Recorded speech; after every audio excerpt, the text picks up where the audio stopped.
What's up, everyone? James Lynch here. We have a pretty major update on the Isaac Dulgarian scandal. This, according to MMA Draw, which, if you're not familiar, is a newsletter that's been covering MMA for quite some time. The guy who runs it, actually, Nate Wilcox, used to run Bloody Elbow. And if you remember, back when Bloody Elbow was not a clickbait site, it was actually one of the top sites, actually the only site really, that was doing a lot of investigative journalism. So they, worked really well at uncovering a bunch of different stories that have happened over the years in MMA and the UFC. And now they do like a Substack newsletter. And shout out to Luca Fury, who's one of the top betting guys out there. Great follow on Twitter, one of the top wagering and gambling guys out there. And he grabbed this screen grab from their latest newsletter, which you can read it here. And Luca's quote here saying, "Wow, it's happening." So let's read what they mention here in this story, which again goes beyond the just Isaac Dulgarian. There's so many other things that are now at play according to this newsletter. And let me just say that I absolutely trust the reporting they do. They've been very accurate about a lot of stories in the past here. I know MMA Draw is not like a household name with a lot of MMA fans, but it is a source that I absolutely trust. So let's read what they say here. They say, the Bureau moving in. Behind the scenes, two sources confirm FBI Sports Integrity Task Force has been tracking suspicious betting activity in combat sports since 2021, years before the Krause scandal broke the surface. So this was before the James Krause and Derek Minner situation, which again, if you guys aren't familiar with that, please read up on it, because there's very similar situation to what we're dealing with here with Isaac Dulgarian. What started as a few isolated cases will evolve into a full-scale federal audit. And this goes along with some of the reporting that Harry Mack has about talking about, I think he threw out a number like 100 fights. I know Dana White has come out and said that, oh, that's not the case, or sort of downplayed that, it seemed, in his latest interview with TMZ, which is another video I covered. You can watch that here on the channel. But let's read the rest of it. He says, agents will now comb through every layer of the UFC ecosystem, referees, judges, matchmakers, managers, to determine whether any non-fighter personnel may have benefited from manipulated outcomes. So this is the big bombshell here, right? Because, we think of Dulgarian in this situation, but there's so many other things that are involved. Management groups, like, who Dulgarian is rep by. You also have, obviously, the referees. We've had some questionable decisions, right? We had the whole issue with Dan Miragliotta at the, I think it was Miragliotta at the UFC Vancouver card with the Kyle Nelson stoppage. Like, we've had some weird stuff happen over the last little bit. And I understand people wanting to question it.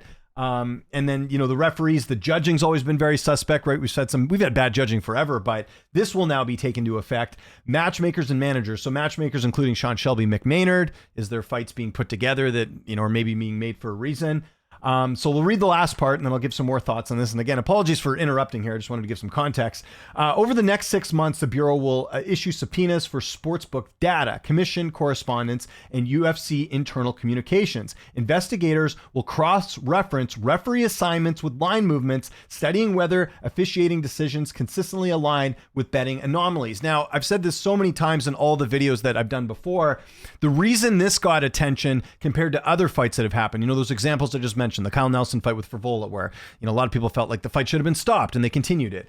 Some of the bad judging, the Michael Aswell and Almeida fight, like, these are all examples I keep hearing. The reason those wasn't as suspicious as what happened this past weekend with Isaac Dulgarian, because there's no major line movement that stood out. Like, this basically gave it away that there was something up with the Dulgarian fight because of the line movement. If we didn't see any line movement going into this fight, anything crazy, and Dulgarian just lost, we'd be like, wow, Isaac Dulgarian had a bad fight, right? Or something happened, right? Because we haven't seen him look like that before. It didn't look like a great performance, but that was sort of the big takeaway. It's the fact we had this line movement. So keep that in mind when we're talking about past things that happen.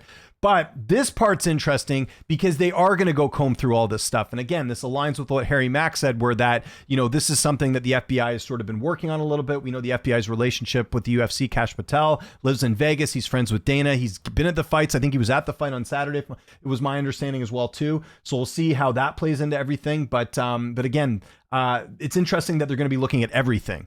You kind of figured this would happen, but this is sort of the first reporting we have of them going and looking at everything, right? We heard about the fight fixing stuff Ariel talked about, and and we've seen even publicly certain fighters saying, hey, I was asked to throw a fight, but this is different, where they're going to look at everything. So I'm curious to see what they find out. And, something we talked about with, I talked about with Yanni on our interview, that 40-minute interview, which, if you guys haven't seen it, by the way, really good breakdown of the entire situation from someone that actually works in the gambling and wagering industry.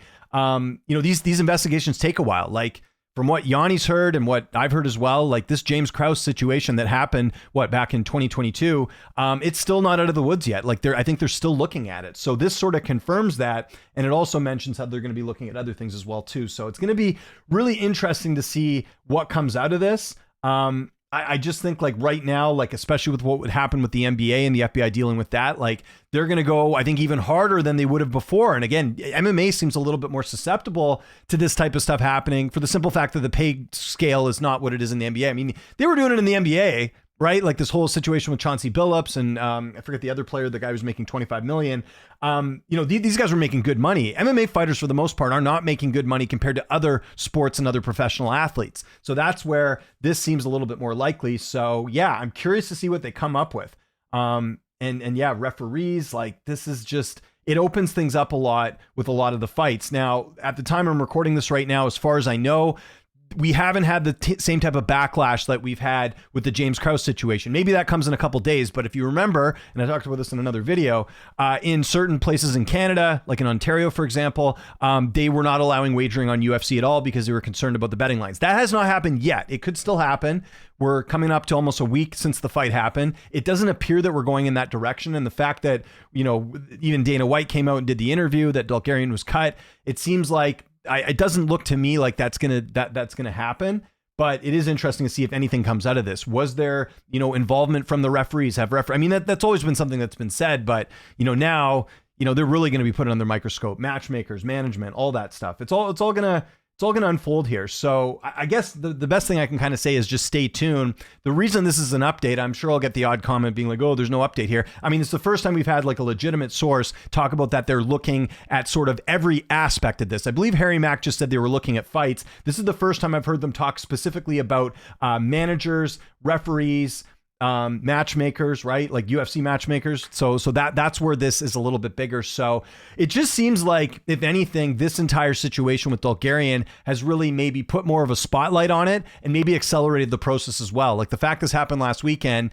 and let's be honest, and this is something I talked about in my last video, like, the fact that they didn't pull the fight, like they could have easily postponed this fight. It's an Apex card. We're not even talking about like a heavyweight title fight that was like made for weeks or something along those lines, or some like marquee fight. Like this was a prelim fight, right, on a fight night card, which, let's be honest, like on paper was one of their weaker cards this year. So this to me could have been avoided a little bit. I mean, they could have, either postponed the fight or canceled the fight. Like how many fights have we had canceled over the last little bit because of injuries and things? Like, just to me, going to the fighter and saying, is anything fishy?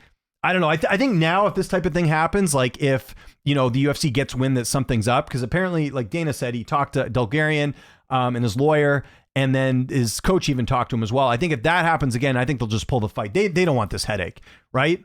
But it is interesting that, again, everyone's under the microscope right now. So a lot of interesting things coming out of this. So we'll stay tuned. Like I said, whenever I get new information, guys, I will try and update you when I can. But to me, this is a big, big, big story, because it's not just Dulgarian now. There could be other people at play here, things that they have to look at. I know some people have mentioned, I had a few comments about, are they talking to Deval? I mean, I don't know. He won the fight. He looked good. Like what is he really guilty of? He's supposed to win the fight, right? Like, I don't think he did anything that looks suspicious in the fight. So we'll see what comes out of this. But yeah, again, some more information here on the Dulgarian thing. And I think we're going to be talking about this for a while. Like, I think there's going to be other stuff coming out of this. So we'll have to see what happens. So let me know what you think in the comments on this new bit of information. Follow me on Twitter, TikTok, Instagram, @Lynch on Sports. I appreciate you guys tuning in. My name is James Lynch. Thanks so much for watching, and I'll see you next time.